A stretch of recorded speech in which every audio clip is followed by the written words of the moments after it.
السلام عليكم ورحمة الله وبركاته kusoo dhawaada cashirkeennii toddobaad cashirkani waxaan ku baranaynaa insha allahu tacaala sidii order loo sameyn lahaa so homepagekii aan ka shaqeynay cashirkeena u dambeeyey markay customerku yimaadaan order bay ku dhufanayaan markay orderka ku dhuftaan screenkan cusub ee la yidhaahdo create order new order meesha kore fiiri new order ayaan imaanaynaa screenka kani waxaa laga rabaa laba shaqo shayga uu customerku order garaysanay inay soo dhigto meeshan serviceka ah customerka macluumaadkan inay qaado kabacdina ay submit garayso markay submit garayso wuxuu tegayaa orderkaasi here in progress buu tegayaa halkan uu soo fadhiisanayaa orderka marka la complete gareeyo wuxuu u move garaynayaa ama uu aadayaa completed halkan imaanayaa so aynu maxaan ku dhahdaa isku dayno biidnillah inaan arrintan ka shaqeyno so before I go to that insha allah cashirkeeni aan ku noqono kan waan dhamaynay so kan add service controller waan ka dhex baxnay update home waan ka dhex baxnay iyo layoutkiisiba hadda kanaan maraynaa marka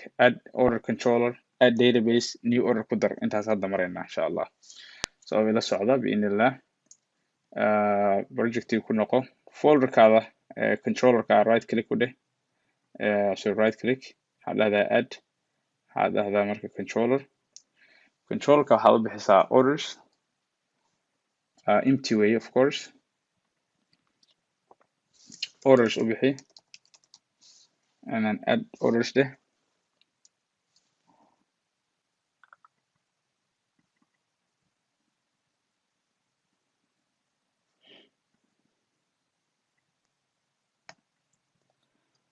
Okay, waan sugaynaa markuu soo baxo sida caadadii ahayd database injection baan sameynaynaa ama constructor injection waxay dhihi jireen oo korka kora so halkan kore ayaynu koorkan ku paste garaynaynaa so orders controller db car repair db contacts database so wuxuu leeyahay ma shaqeynaya sababtoo ma yaqaano so I have to click that little drop down using good repair models ku dhex jiraa baan leeyahay now everything is clear okay so waxaan sameyn waxaa weeye methodkani uma baahnin we don't need kan tu cusub baan samaysanaynaa so waxaan leenahay public I action result waxaan leeyahay new order or parentheses GUID ama GUID waxaan leeyahay ID and waxaan furayaa bill and waxaan leeyahay marka return R2 capital bay baan fadhiyaa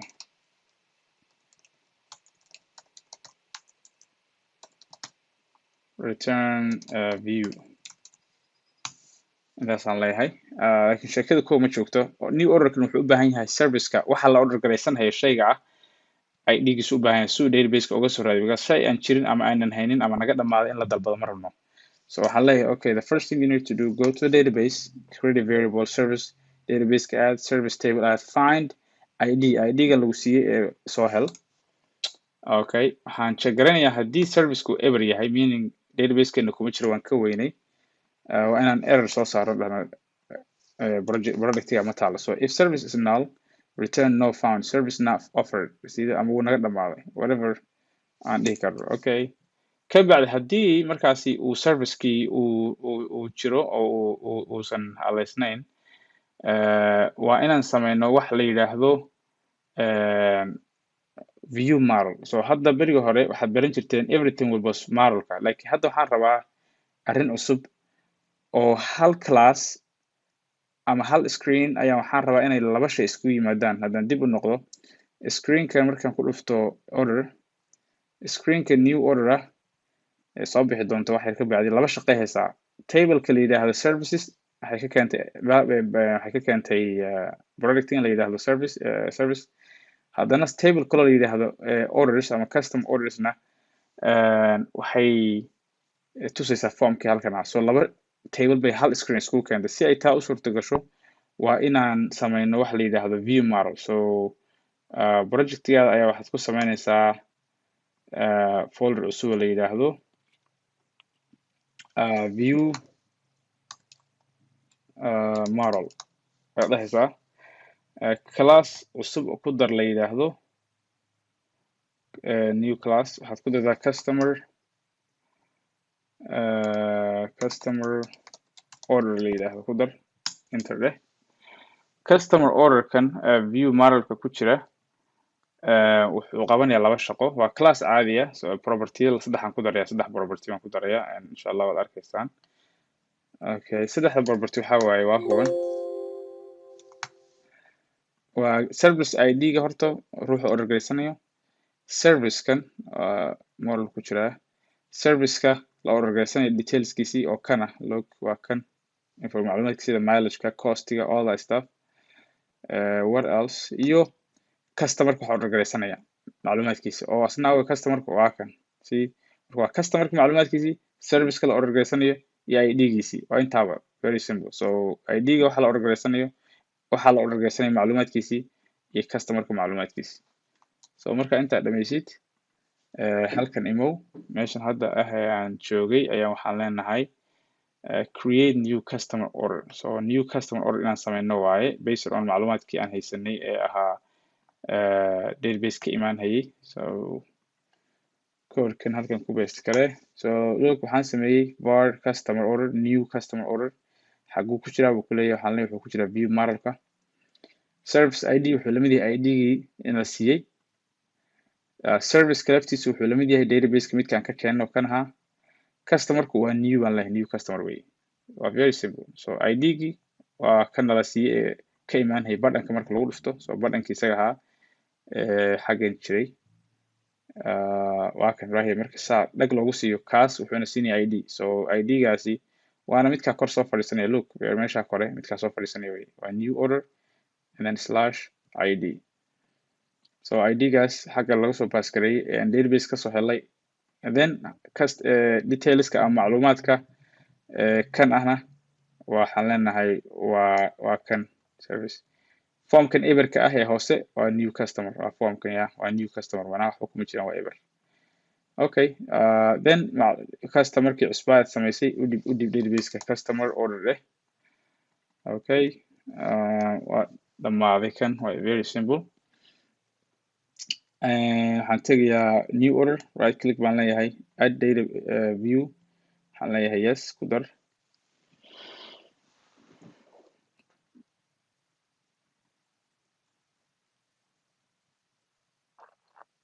Alright, sidii caadi ahayd wuu soo bixi doonaa projectigaanu.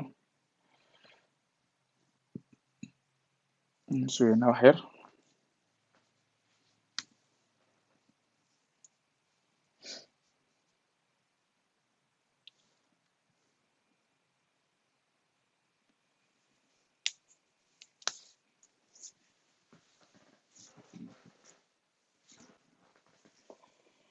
Okay, so soo baxday korka kore ayaan add model customer order. Customer order wuxuu ku leeyahay ma aqaano, ma garanayo. Okay, so inaan u sheegno customer order waxaan sameynaa view-ga tag. meeshan ay ku qoran tahay view imports ku dhufo. waxaad leedahay waxaad soo import gareysaa using goday repair. Actually waa ka intan isoo copy garay, waa goday repair using aqalday dot waxaan leeyahay view models. folderkan sameyn haddaan ku noqdo xaggan hadda inuu garto waaye automatically waa inuu garto customer order view models.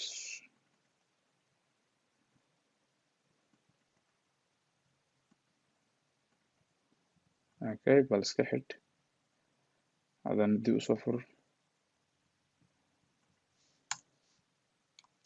Space-kaas ay dhibayay.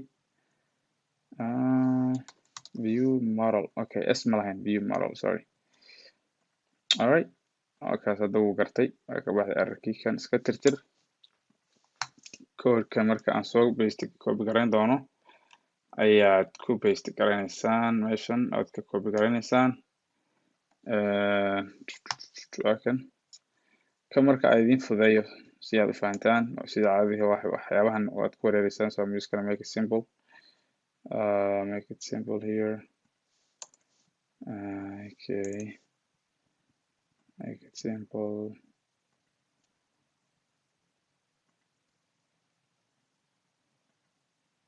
A lot of HTML, like it's fine. HTML waa istaqaanaan hadda by now. so no worries, waad garanaysaan HTML.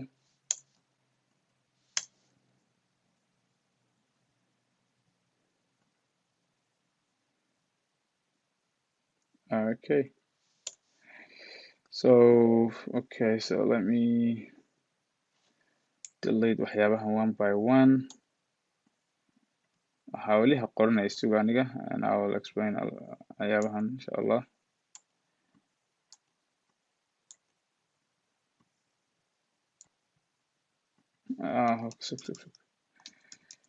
raalli ahaada.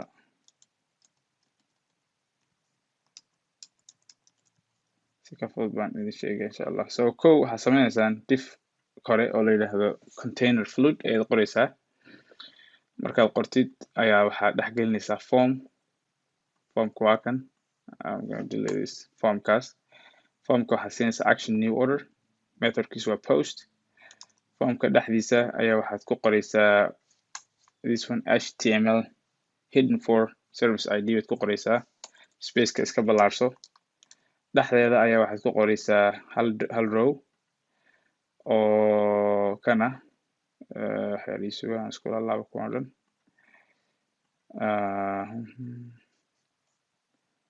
hoose maxaa jirta? okay, halkaa row aad ku sameynaysaa oo sidana. halkaa row waxaad ku dhex sameynaysaa another row oo afar ah. waa kan waa this guy afar lahan ayaa sameynaysaa. ku highlight garanayaa.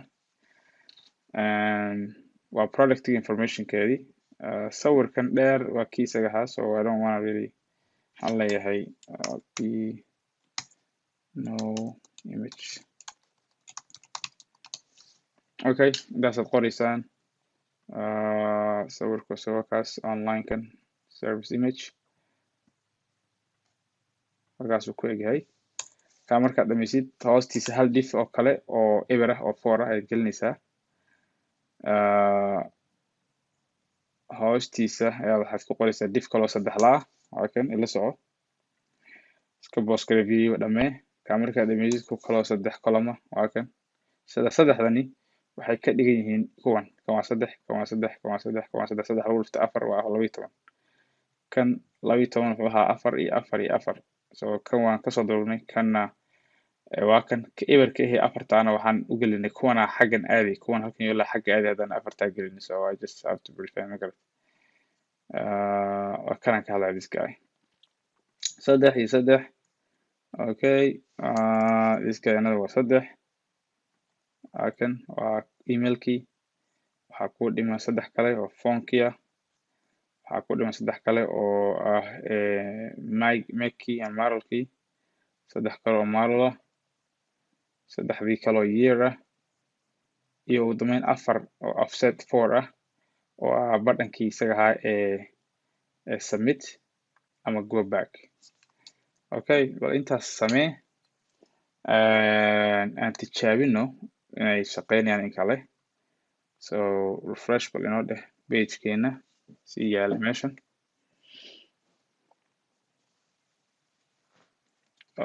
okay, markasta markii controller wax lagu daro ama laga bedelo wuu diidaa. so waa inaan dhaho debug start without debugging inaan soo dhaho, because control cusub baan ku daray oo uusan aqoonin. so inaan u sheegno waaye. kaa diidaya haduu page ku furaa. okay, so ku dhufto order now. hey, look at that, pageka waa soo bax saliidii iyo magacii. now buttonka submit marka la dhaho meeshuu aadi lahaa ayaa noo dhiman. kaana waa cashirkeena dambe insha Allah taala. assalaamu calaykum waraxmatullahi wabarakaatu.